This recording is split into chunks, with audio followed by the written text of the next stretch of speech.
Bueno, buenas noches a todos. Mi tema de hoy es la Virgen María, Madre de Jesús.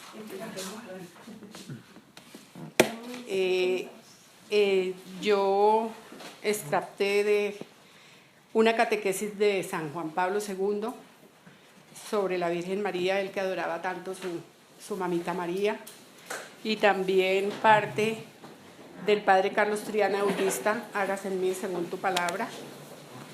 Entonces, pues empezando, sabemos que la Virgen María, sus padres fueron Santa Ana y Joaquín. En lo que yo leí alguna vez en un libro dedicado a la Virgen María, decía que ella no podía concebir y ella le pidió mucho a Dios de que le regalara un hijo y que ese hijo se lo iba a dedicar al padre, pues para que fuera a la edad de 3 años, lo entregaba a la iglesia para que fuera educada según lo que el Señor quisiera para regalarle. Y el Señor escuchó las plegarias de Santa Ana y le regaló a la Santísima Virgen María. La Santísima Virgen, prima de Santa Isabel casada con Zacarías, y ella era familia de sacerdotes. Entonces, María siempre fue muy modesta.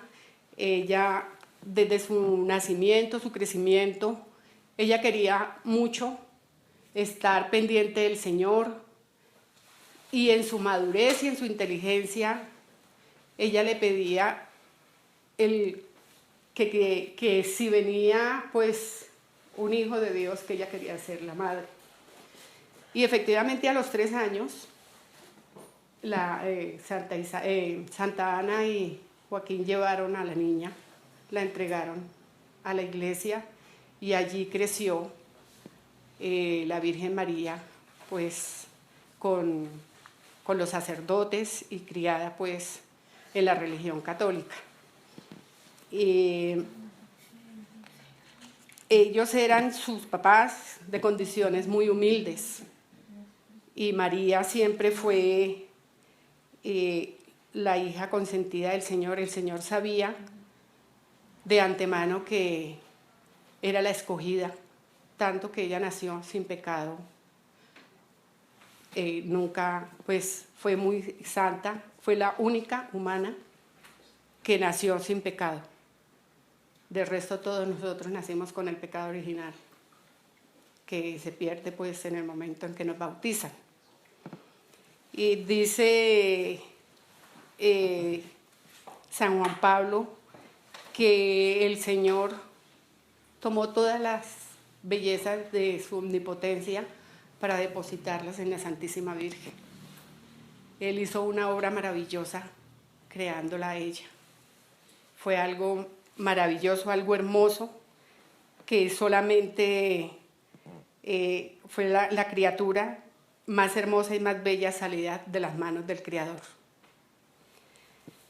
La fisonomía exterior de María, como dice el gran doctor de la Iglesia San Ambrosio, con respecto a la Santísima Virgen, era la Virgen María de alma prudente y corazón blando y humilde, grave y parca en el hablar, aficionada a lecturas santas, modesta en sus palabras, muy atenta a lo que hacía y buscando en todo siempre agradar a Dios y no a los hombres. Ella le gustaba y estaba muy pendiente de las personas mayores. Ella colaboraba, ella ayudaba, era una hormiguita completa.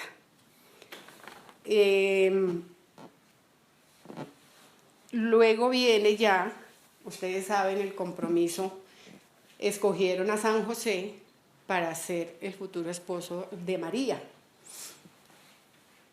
En los evangelios hacen aparecer a María cuando narran la concepción de Jesús. Ella empieza a aparecer.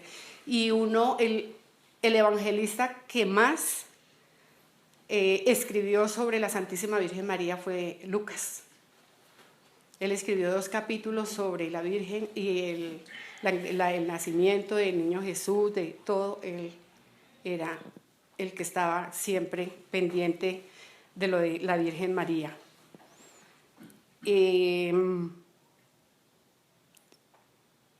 Luego, ya cuando viene el compromiso, yo entiendo, según las lecturas, que hay 2 fases habían 2 fases en aquella época, que era como el compromiso y luego el matrimonio. Los hombres ellos se podían casar de los 18 a los 24 años. Las mujeres se proclamaban doncellas y a los 12 años ellas ya podían contraer matrimonio. Entonces, ese era, que es lo que digo yo en esta época, sea el compromiso y luego viene el matrimonio, ¿cierto? Así lo entendí yo. En el matrimonio judío, pues era el desposorio, es que se llamaba en aquella época. Y todavía me imagino que, pues, ahora es el compromiso, pero... Exacto.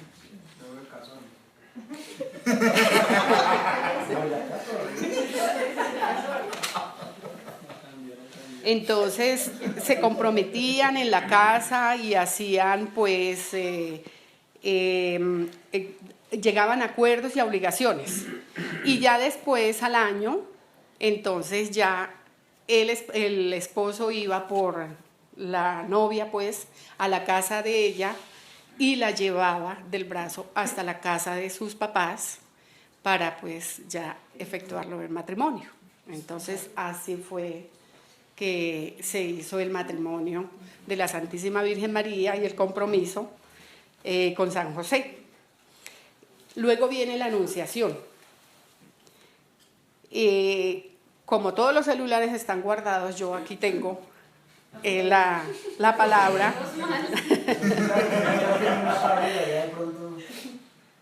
La presencia de María en los relatos bíblicos comienza con la narración de la aparición del ángel Gabriel, ¿no? A María. Esto está en Lucas 1, 26, 38. Y dice: y al 6º mes, el ángel Gabriel fue enviado por Dios a una ciudad de Galilea llamada Nazaret, a una virgen desposada con un hombre que se llamaba José, de los descendientes de David, y el nombre de la virgen era María.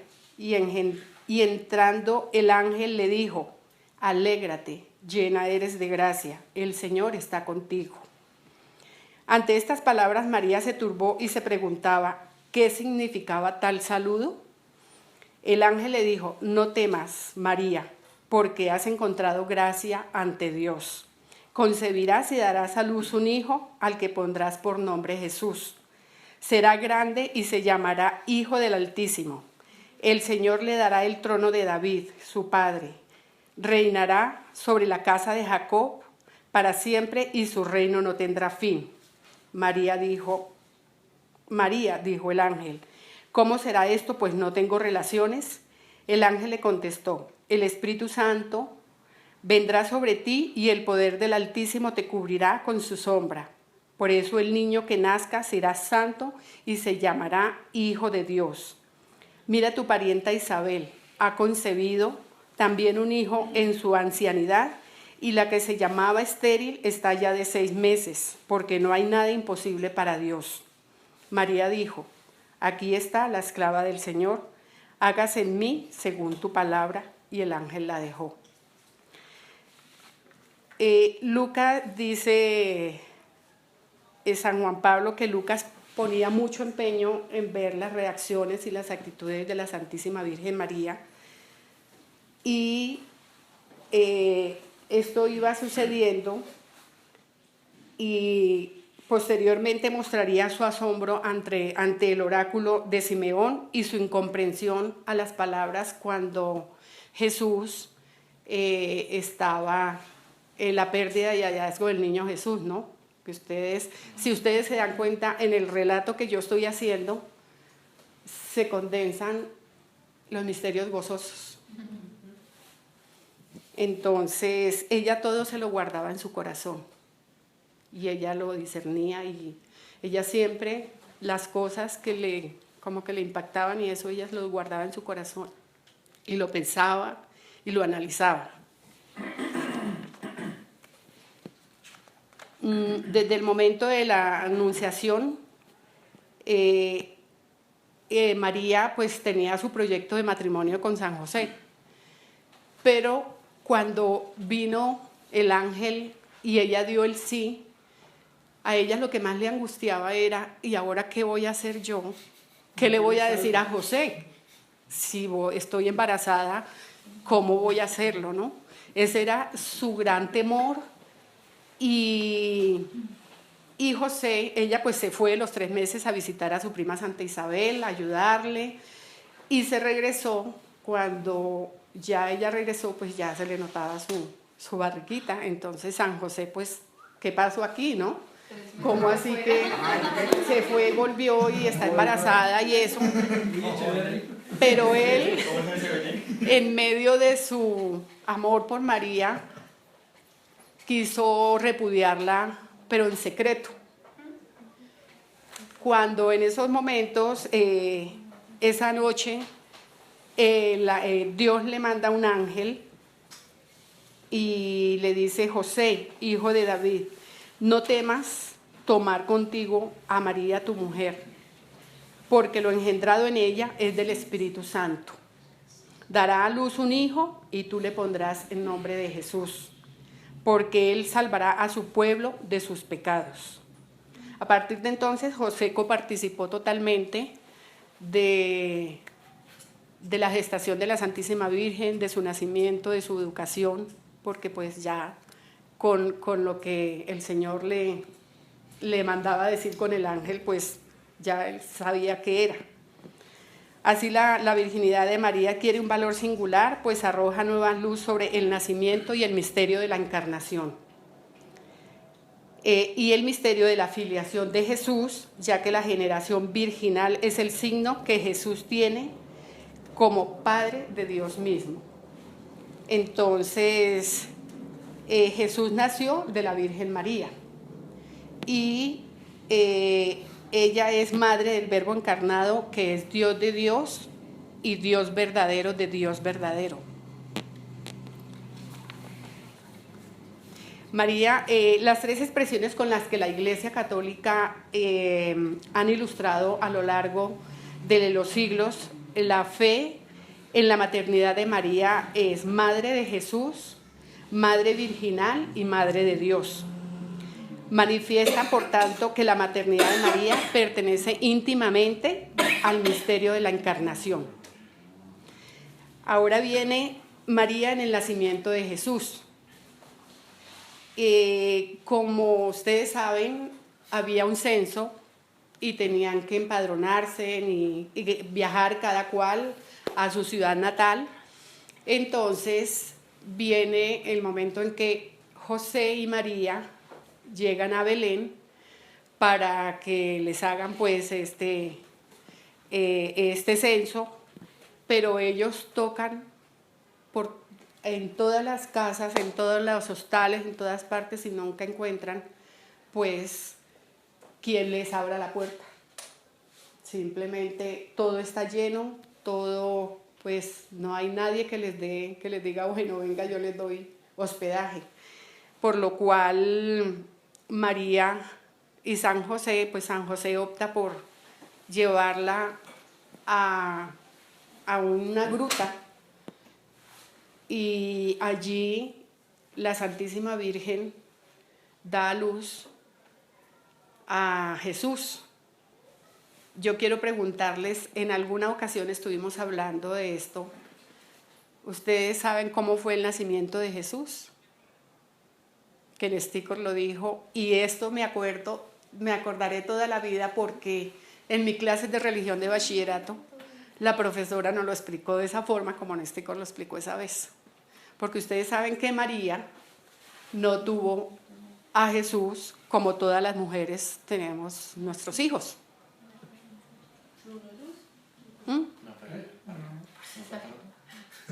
¿Qué dijo? ¿Natural? Cesárea.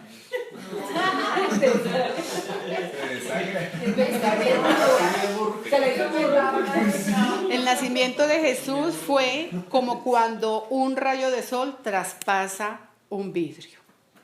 Así fue el nacimiento de Jesús. Por eso la Santísima Virgen María es virgen, porque ella, para nosotros los católicos, hay muchas religiones que dicen que María sí tuvo relaciones, que tuvo más hijos, que esto, que lo otro, pero en fe nosotros, y según la Biblia, pues, aunque ahí dicen los hermanos de María, que son 5, supuestamente 3 hombres y 2 mujeres, pero en aquella época se sustentaba era que a los primos y a los tíos se les decía hermanos. Entonces, por eso le decían, cuando muchas veces la Santísima Virgen buscaba a Jesús, cuando él estaba predicando, decía, Jesús, tu madre y tus hermanos preguntan por ti. Entonces, ese es el motivo por el cual, pues, en aquella época se decía que era los hermanos, pero eran primos o eran tíos, pero a todo el mundo se le decía hermano, como nosotros nos decimos hermanos, ¿no? Y como les decía yo, el nacimiento del niño Jesús fue de esa forma, que un rayo de sol traspasa un cristal, así nació el niño Jesús, por eso la Santísima Virgen sigue siendo virgen. ¿Ven? Ella pues en esos momentos cuando nació Jesús, pues a reclamar esa plática se perdió, querido.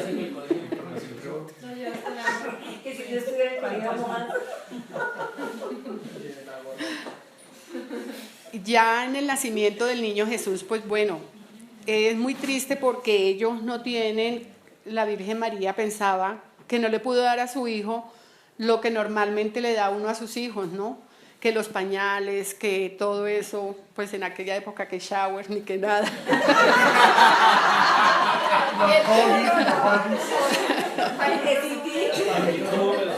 Pañitos húmedos y pañales, que es lo más, eso les aconsejo a las futuras mamás.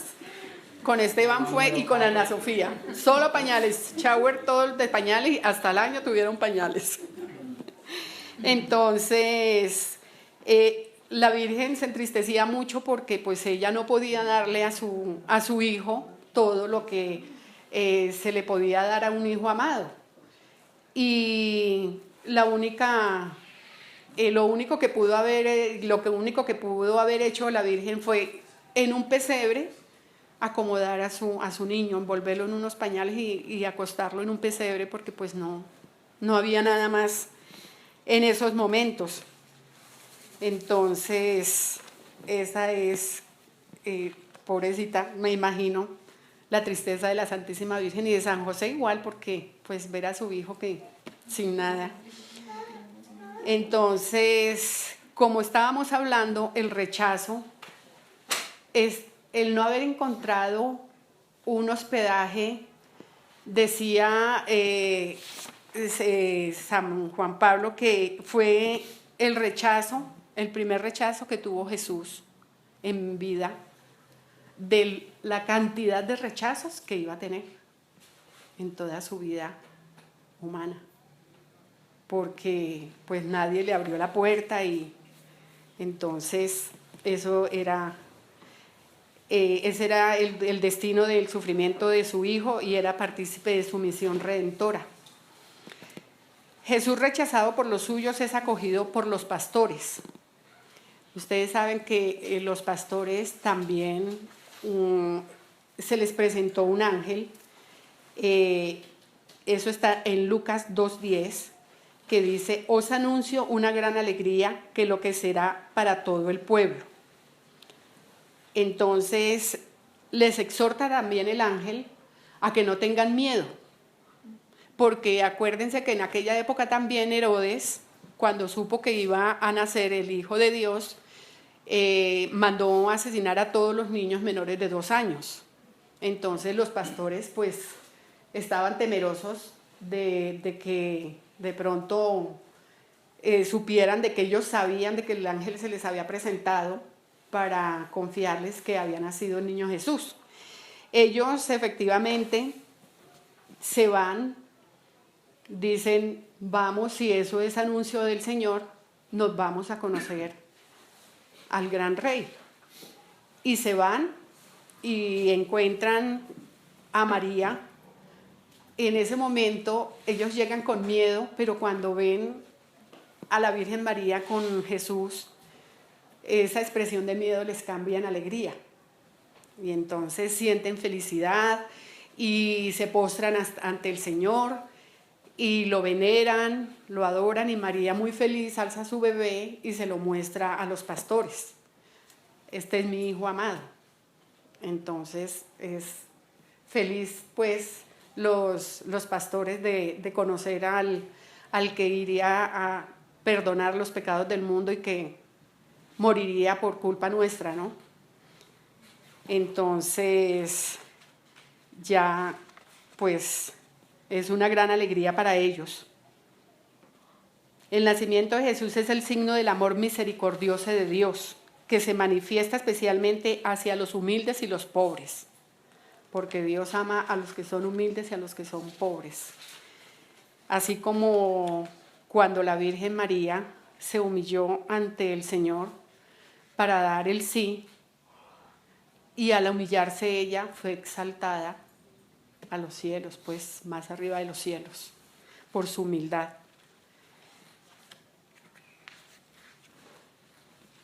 Bueno, María, Madre de Dios.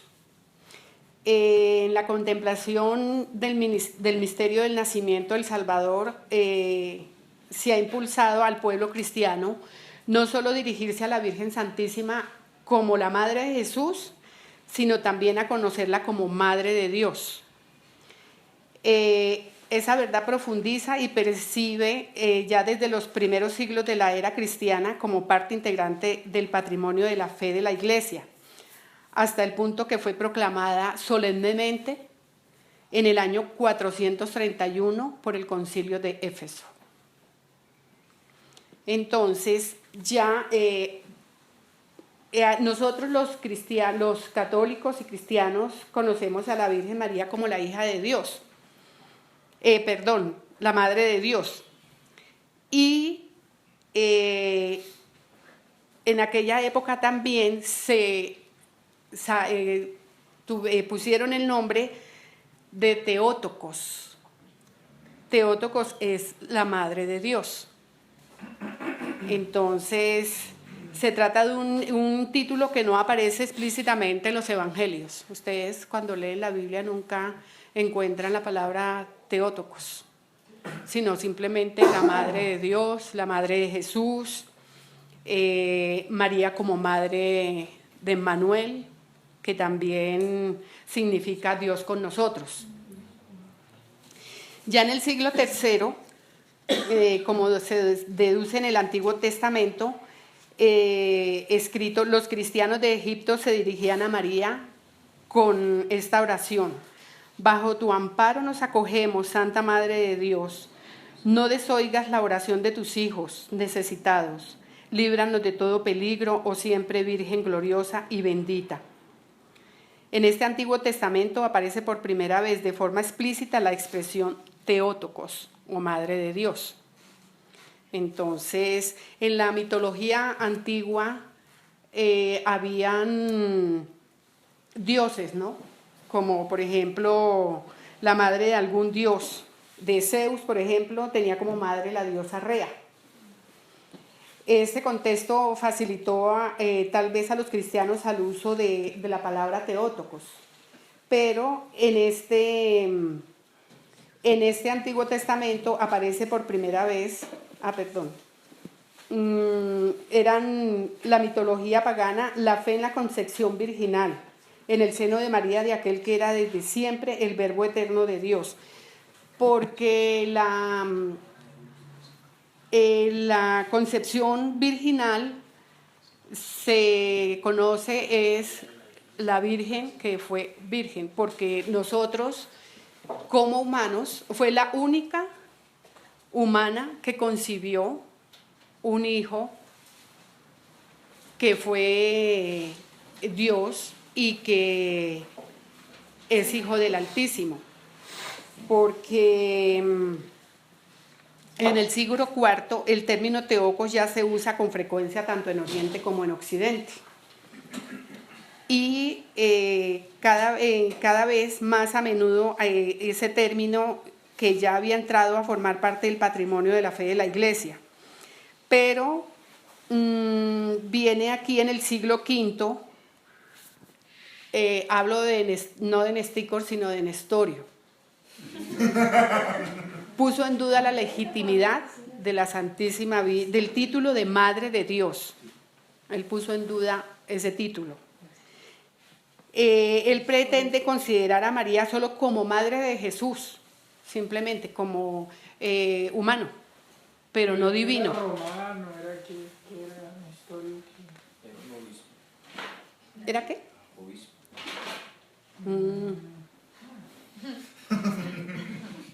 Él decía que sostenía solo correctamente la expresión de madre de Cristo.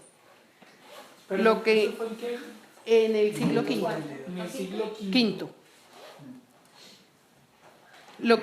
Dice que lo que indujo a Nestorio a ese error fue la dificultad que sentía para admitir la unidad de persona de Cristo y su interpretación errónea de la distinción entre las dos naturalezas, divina y humana.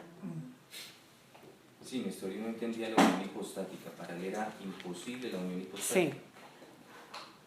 Entonces, ya en el concilio de Éfeso, en el año 431, condenó su tesis y al afirmar la subsistencia de la naturaleza divina y de la naturaleza humana en la única persona del Hijo, proclamó a María Madre de Dios. Desde esa época entonces ya a la Santísima Virgen se le venera como Virgen, inclusive en el nacimiento del niño Jesús, a ella se le llama Virgen. Y para todos nosotros es la Santísima Virgen. Así pues, al proclamar a María Madre de Dios, la Iglesia desea afirmar que ella es la madre del Verbo encarnado, que es Dios. Su maternidad, por tanto, no atañe a toda la Trinidad, sino solamente a la segunda persona, que es el Hijo, que al encarnarse tomó de ella la naturaleza humana.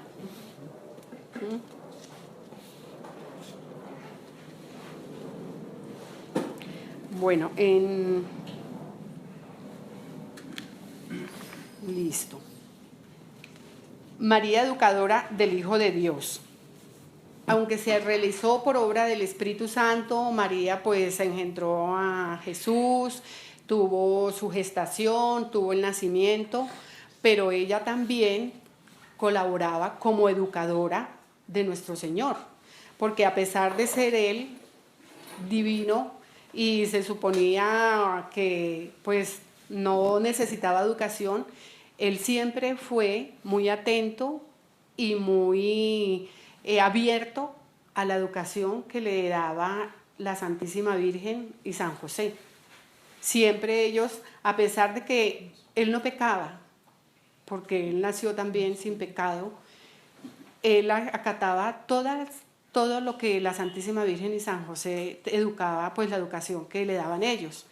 Ellos lo enseñaron a ir a la sinagoga a orar, San José le enseñó el trabajo de la carpintería, lo indujeron pues a la sociedad. Mejor dicho, ellos como un hijo cualquiera que tenemos nosotros, lo vamos educando poco a poco y ellos pues con ese amor iban y educando a Jesús, porque pues ellos decían que le debían al Señor que también la educación de Jesús. Entonces él aprendió a orar por su mamá, la humildad por su mamá, porque la Santísima Virgen, ustedes saben que era humilde, y él aprendió pues todas esas cosas de ella y pues de San José, porque San José también fue muy sumiso y muy humilde en la educación que le dio al niño Jesús. se dice que se podría pensar que Jesús, al poseer en sí mismo la plenitud de la divinidad, no tenía necesidad de educadores. Pero el ministerio de la encarnación nos revela que el Hijo de Dios vino al mundo en una condición humana totalmente semejante a la nuestra, pero sin pecado. El Evangelio de San Lucas, particularmente atento al periodo de la infancia, narra que Jesús en Nazaret se hallaba sujeto a José y a María. Esa dependencia nos demuestra que Jesús tenía la disposición de recibir y estaba abierto a toda la educación de su madre y de José. Los dones especiales con los que Dios había colmado a María la hacían especialmente apta para desempeñar la misión de madre y educadora. En las circunstancias concretas de cada día, Jesús podría encontrar en ella un modelo para seguir e imitar, un ejemplo del amor perfecto de Dios y a los hermanos.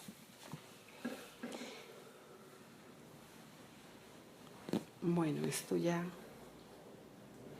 Contemplando los resultados, ciertamente podemos deducir que la obra educativa de María fue muy eficaz y profunda y que encontró en la psicología humana de Jesús un terreno muy fértil.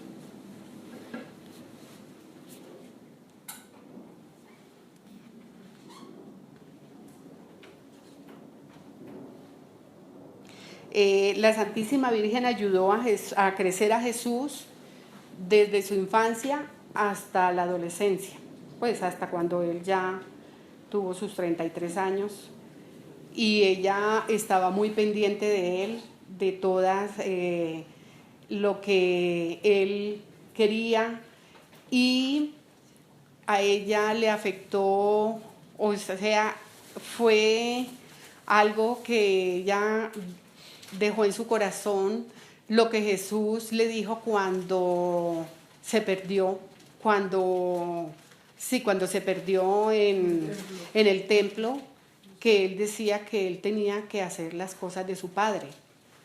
Entonces ella pensaba, bueno, él tan pequeño y pues es increíble que él para su edad sepa pues que su padre es Dios, porque eran cosas, y ella pues otra cosa que le impactó mucho a la Santísima Virgen María fue lo que le dijeron cuando lo encontró y cuando bendijeron a Jesús, que era que estuvo él en la predicación con los doctores de la ley, que era un sabio prácticamente, pues a la edad que tenía Jesús, era un sabio, a ella la felicitaban, pero también le dijeron que una espada atravesaría su corazón. Entonces, esas eran las grandes tristezas que tenía la Santísima Virgen María. María discípula. María es discípula porque supo decir que sí, porque aprendió la lección, porque aprendió el testimonio de los israelitas que en esa época le habían dicho sí al Señor. Ella dijo sí a la pobreza, a la humildad, a la pureza, a la virginidad, a la maternidad, a la oración y al sacrificio, y le dijo sí a Dios. Nosotros muy fácilmente le decimos a Dios no. Nosotros somos pecadores y entonces cuando pecamos decimos hágase mi voluntad, no la de Dios. Simple y llanamente lo hacemos, ¿no? Pecamos y no nos importa pues muchas veces. María dijo, hágase en plena libertad, como arriesgando la fe, sabiendo que esa respuesta iba a afectar, como les decía yo, a su esposo, José, pero sin embargo ella le importó nada pues y le dijo sí al Señor. Ella quería ser la madre del Señor y para ella fue un honor y fue una grandeza haber dado el sí y haber tenido el Hijo del Señor.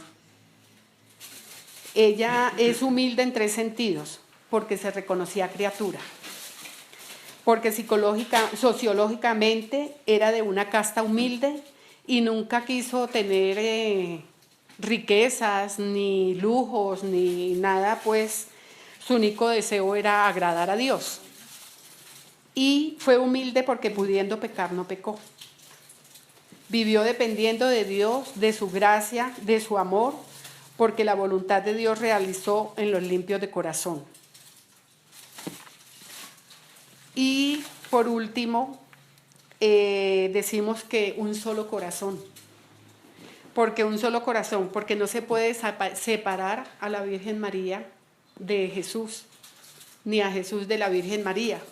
Son dos corazones obedientes a Dios y disponibles para Él, que dijeron siempre sí, porque Jesús siempre acató las órdenes, o pues no las órdenes, sino lo que quería el Padre. Él siempre decía sí a todo lo que el Señor, y pues ese era su mayor voluntad de hacer todo lo que el Padre quería. Dice un santo que ir al corazón de María es ir al corazón de Jesús. Porque María nada es, nada puede, nada tiene y nada vale si no es por Jesús. En Jesús, quien lo hace todo en ella, es Jesús quien lo realiza todo dentro de ella.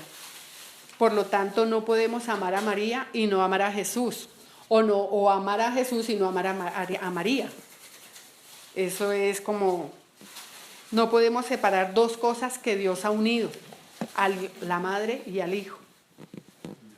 Es como a nosotros, pues, por la humanidad y todo, tenemos que separarnos de nuestros hijos, porque como decía en la enseñanza de Moni, los hijos son prestados. Y pues, pero somos madres y son nuestros hijos. Entonces es un amor tan grande, tan hermoso, que es un regalo tan lindo que nos ha dado Dios, que yo digo que los hijos y los nietos es lo más maravilloso que Dios nos ha regalado. Y mientras... No se desprende. El día solo promete el hijo. Espere cuando los chiquitines ya crezcan y alitas a Dios, entonces es un dolor grande en el corazón que siente uno cuando se va cada hijo. Pero es un Pero desprendimiento pues físico solamente. sí, correcto. Que se van, pero nunca se va el corazón. Pero se van, exacto. Esa unión del Sí. corazón, Siempre es permanente. Ajá. María enternece a la iglesia, al cristiano. Ella es el rostro femenino de Dios. Ella es todo amor y no podemos separarla de Jesús. Amén. En los evangelios, las veces que aparece María al lado de Jesús o buscándolo es: María aparece con Jesús en Belén en el nacimiento, en el desierto cuando huye, en el templo cuando lo presenta, según la costumbre judía, en Jerusalén cuando la Pascua. Lo busca cuando se le pierde. María no puede vivir sin su Jesús. En las bodas de Caná, cuando el milagro del vino. Cuando Jesús predica, María lo busca y la gente le dice, que era lo que yo les comentaba: tu madre y tus hermanos están aquí buscándote. Esta es la María del Evangelio que siempre está con Jesús. En el camino del Calvario lo acompaña. En el Calvario, junto a la cruz, es su madre. Y después de la muerte del Hijo, ella toma en sus brazos el cuerpo de Jesús. Ahí se le llama la dolorosa. Y cuando la resurrección, ella está en el cenáculo con los discípulos que viven la experiencia de la intimidad de Jesús vivo y participa de la experiencia de Pentecostés. María siempre está con Jesús y Él con ella. Pero eso San Juan Eudes, basado en un texto de la Escritura, dice: no podemos separar lo que Dios ha unido, no podemos separar una madre y un hijo. María y Jesús son inseparables. Como no podían separarse estas dos realidades que forman un solo corazón, María fue asunta al cielo, donde está eternamente al lado de su Hijo, reinando sobre todo lo creado. Amén. Esta es la historia de la Virgen María, Madre de Jesús.